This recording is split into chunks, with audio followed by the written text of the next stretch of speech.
In this video, I'm going to break down 7 of the most common sales objections and how to overcome them. And it starts with number 1, your price is too high, aka your solution is too expensive. Now, if you've been in sales for even a short period of time, unless you are selling the cheapest of the cheap and you're perceived as the Walmart of your industry, chances are pretty good you've been hit with this objection before. And the reality is when you're hit with an objection about pricing or if it's too expensive, this means the perceived value is less than the actual price point you are selling it at. Or the perceived value is not bigger, or the perceived value is not high enough over the price point you are selling what you are selling at. The mistake many people make is when they get hit with this objection is they start spending time trying to sell them now on the value of their solution, saying, well, the reason we're more expensive is because of 1, 2, 3, 4, 5, 6. By doing that, you actually create walls and barriers between you and your prospect as their guards go up, as they become more resistant to actually moving forward. So it's important to understand that if you know, generally speaking, your solution is much more expensive than the rest of the competition, and in everything I've sold, we've always been that way. It's important to understand the best way to prevent this objection from happening or to minimize chances of it happening is to actually run a really strong discovery process on the front end. When you do a really great job of discovery process on the front end, you're able to uncover what the true cost of an action is, meaning if they don't take action with your solution,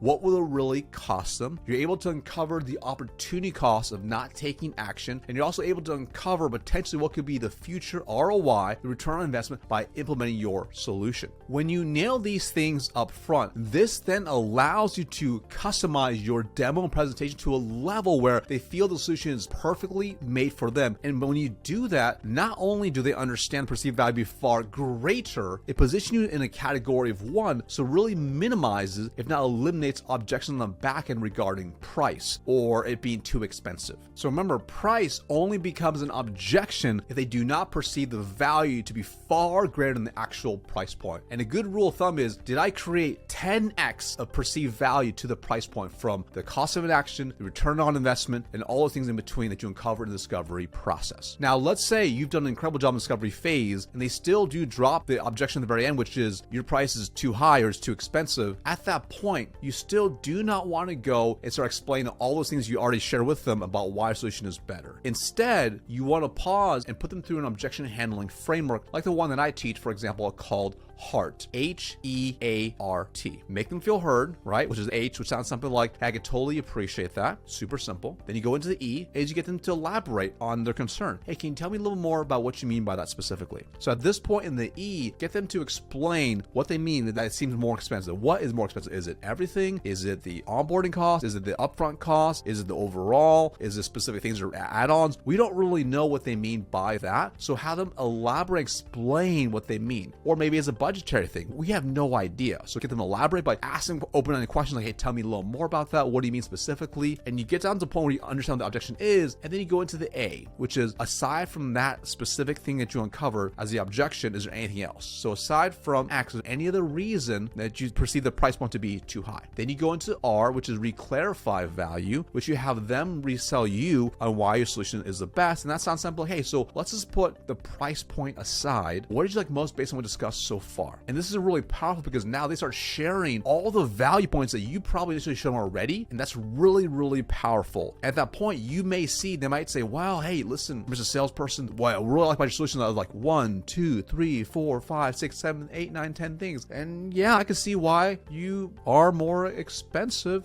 but I see the value far exceeds it. So it's amazing what happens when you allow them to kind of process this through. And then you go into the T, which is you transition to a close, which is at that point you overcome the objection, which could be as simple as you restating those things and going for a close, or maybe perhaps you need to negotiate them a little bit more to maybe add some more extra value on so they see the value to be far greater than the actual price point. Objection number 2, I need to think about it. Now, this is your classic stall of an objection. And when you really think about this, so most salespeople, when they get this objection, they say, okay, that sounds great. When should I follow up? or let them think they're going to be ahead of the game. They say something like, no problem, definitely think about it. So how's next week? Do you think you have a decision by maybe next week, maybe like Wednesday or something? And try to book another time. Now, the issue with this is we don't actually know what the real objection could be. A real objection for something, but what is it exactly? Do they think about the solution? Do they need to think about you, the company? Do they need to think about other stakeholders in the organization? Do they need access to more budget? And frankly, we have no idea. So when you get hit with this objection, I need to think about it. That's okay. This is a beautiful thing to actually get. So now you can run through this very similar heart framework I just mentioned, and we're going to spend a lot more time on the E parts. Again, you can go to the H, make them feel heard. Now you go in the E. Can you tell me a little more? What's on your mind exactly? Just pause.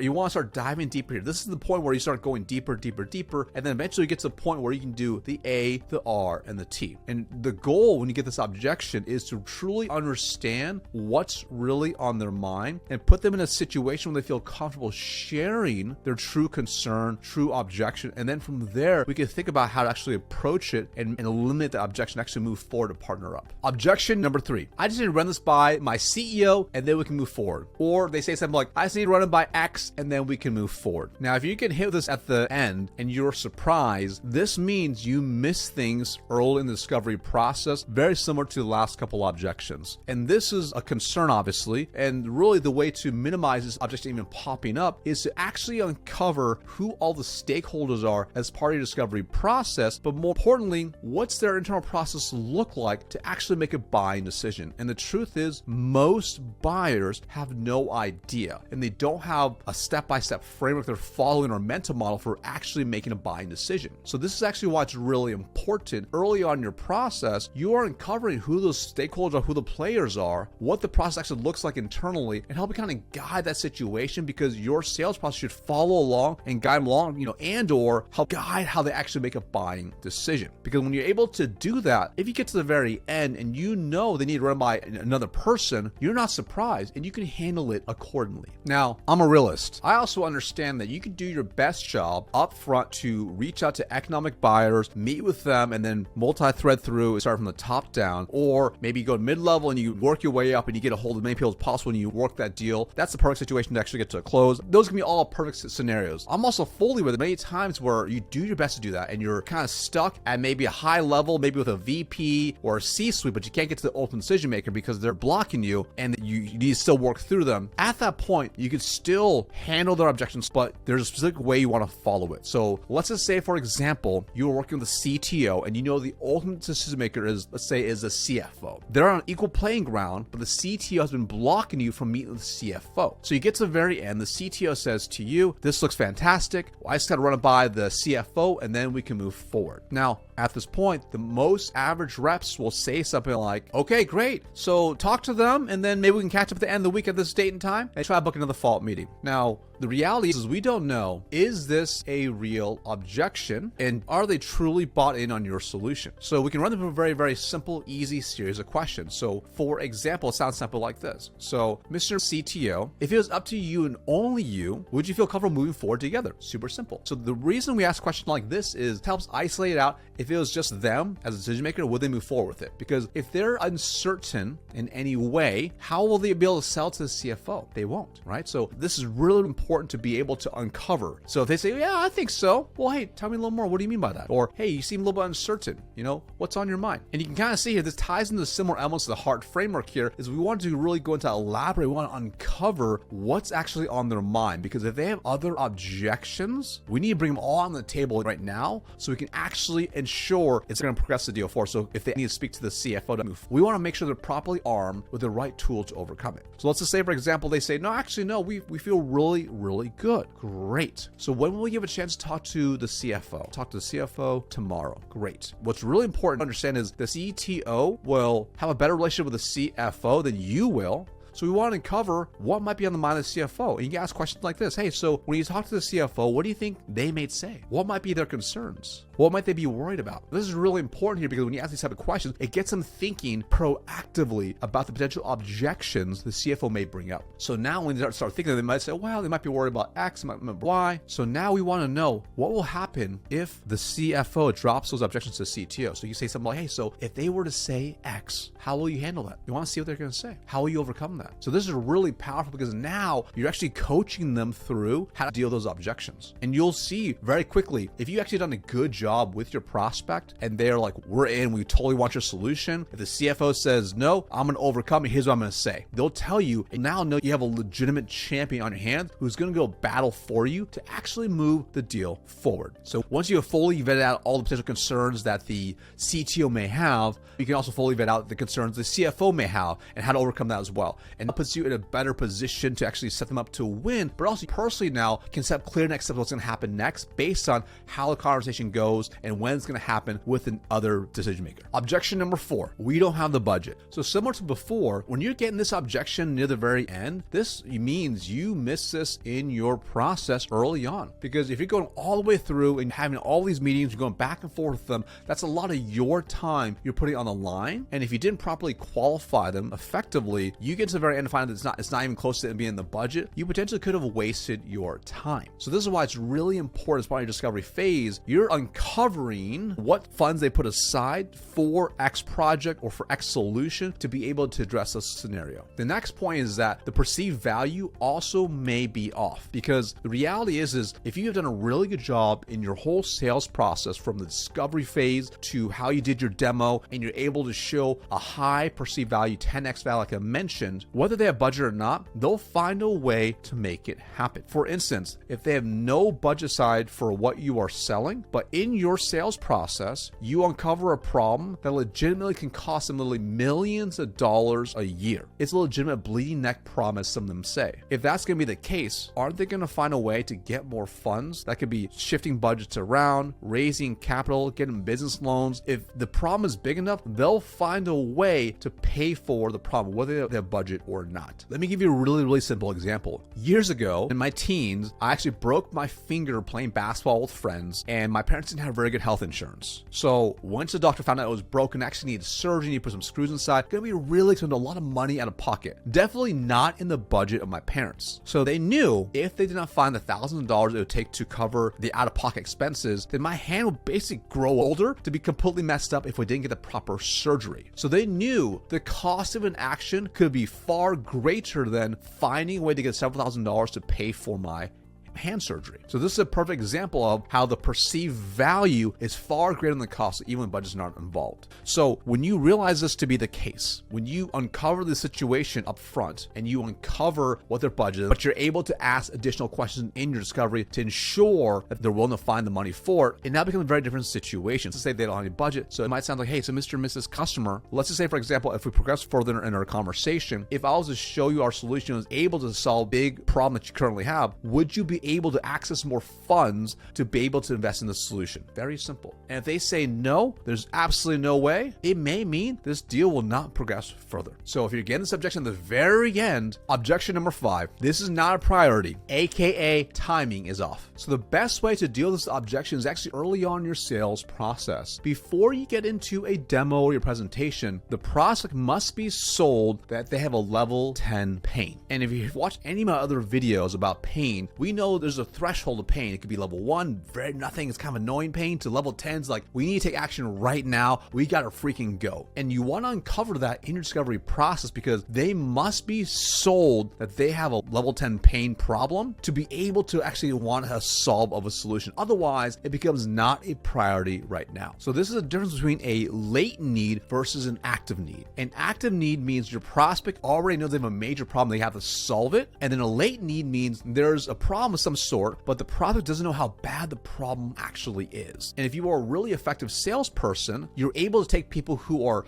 in that latent need and move them over to the active need to help them understand the level of pain that they're really in if they don't take action. Average reps only are able to sell people who only have active pain, but they're not able to sell people who have a latent pain. The elite reps can obviously sell the active ones, but they can take people who are latent and make them active. And let me give you a really good example. So I went to my dentist recently, and I know over the years years, I brushed a little bit too hard my gum line, and my gum line's been receding a little bit, along with I've had a little bit of bone loss as well right on my top of my tooth. Now, it's been like a latent need. It's been like, okay, I've been dealing with it. It's a little bit annoying, but I'm like, whatever, but nothing has really been that serious. At least I personally felt that. Now, recently, my dentist showed me some x-rays, and inside the x-rays, I could see the bone loss is actually starting to impact my jawline and other issues, and it's going to result in me needing serious surgery to actually solve major issues my gum is actually having, because if I didn't address it, I could actually lose a lot of teeth, which is pretty scary. So even though I walked into that dentist appointment with just a latent need, I know that I need something, but I'm not really worried about it. That went from a level, maybe level 1 or 2 pain, to when I saw those x-rays and they uncovered and showed me the potential greater loss I would have, it went from level 2 to level 10. And even though it wasn't a priority before, now it's an immediate priority. So what do I have on my calendar next week? I have an appointment with a periodontist next week to check out my gum line to see what surgery needs to be done to save my gum line and my teeth and my jawline and other potential issues I may have. So as a sales professional, if you want to be truly elite, to eliminate this objection at the very end, you want to make sure you are doing things right in the front end to ensure you help them see it's a level 10 pain. This is what sets you up as a trusted advisor versus just an order taker. Now, for example, if you did do a good job up front, you can cover all those things, and you get to a point where you're about to go into the demo in your presentation, but they're not at level 10 pain, they're not at level 8, they're still level 1 or level 2. At that point, you have to really look in the mirror and ask yourself, is this even really a qualified opportunity? Because reality is, it might just not be a priority. You weren't able to show them level 10 pain tied to their business initiatives and how it's going to really impact their business. Or maybe you did show that and they're just not having it, and it's really not important for them at all. And if you realize that to be the case, you're potentially wasting your time now, because you're going to hear this objection on the back end. It's important to have a level of disqualification in your process to ensure you're working on the right opportunities to minimize objections like this at the very end. Objection number 6, I'm considering competitor X. Now, most people, when they get hit this objection, they start getting a little bit worried and they start talking terrible about the competition, which you should never do. Or they start going to,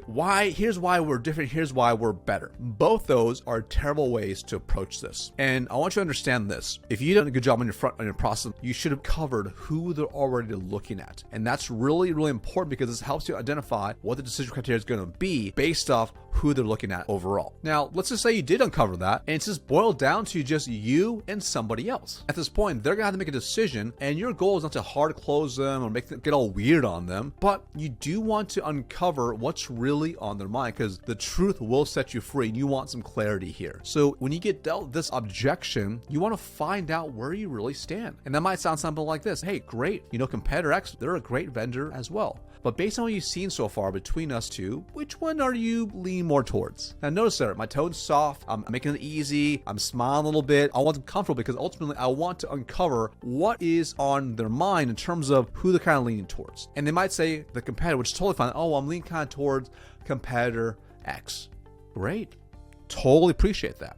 Now, if we go back to the original framework I shared, the HEART framework, you're just basically running through the same framework as well. So hey, can you tell me a little more about that? What do you mean specifically? And you want to uncover what they really like, because you might uncover maybe the competitor just did a better job explaining something that you didn't explain, or maybe there's something else that's really important to them, or maybe there's another stakeholder in play that potentially likes the competitor more, maybe they have a personal relationship. We don't really know, is my point. So when you run through the HEART framework again, you get them to elaborate what's really on their mind, and then you can really isolate out if there's any other objections, and then position yours to be better to actually go for a close from there. Now, an extra bonus side note, if you're constantly getting this objection, hey, we're also looking at competitor X and we're looking at them quite heavily, potentially this may mean you have gaps in your sales process on the front end that you need to uncover and differentiate more on the front end to separate yourself out from the competition as well. Or you need to build more objection handlers as well to eliminate them at the very end. Objection number 7, I just need to talk to a few of your customers first before I move forward. Now, this is an uncertainty objection, meaning they are uncertain if your solution is the best one for them. And we don't really know what they're uncertain about. So this is why it's really important that you can run from a very, very similar framework like the HEART to uncover what's on their mind. I totally appreciate you. Definitely want you to do that. Can you help me understand a little bit, when you speak to some of our customers, what are some specific things you want to find out more about? And again, this is really important. You can spend more time on the elaborate piece, because you want to find out what's their real concern. Is it the price? Is it the value? Will it work? Is it the credibility? We don't really know. So we want to find out exactly what the objections are, because ultimately when you're getting at the very end, it means when we miss things on the front end of the process, more than likely that we probably need testimonials to share, to the case studies you share, to the use cases you talk about. It may mean you need to adjust your process more to limit at the very end. So there you have it, 7 of the most common objections. Now, as you can see, there's really 2 common themes here with all the objections we covered so far. Number 1, we're either running through a hard framework where we're making them feel heard, and we're spending a lot of time asking more questions to uncover what's really on their mind to ensure we isolate what the objection is and actually effectively overcome the right objection. Or number 2, a majority of objections can actually be eliminated by running a very effective process on the front end. That's a really powerful discovery on the front end, a whole phase on actually how you ask questions to uncover all the right things to eliminate future objections, to how you run your demo and how you actually showcase your solution to be the number 1 in your space. I'm a firm believer when you absolutely nail your discovery phase on the front end and you follow it down to a T, it can lead to a virtually objectionless close. And if you want to learn my specific powerful framework on how to run a virtually objectionless close through a powerful discovery process, I'll see you next video right here.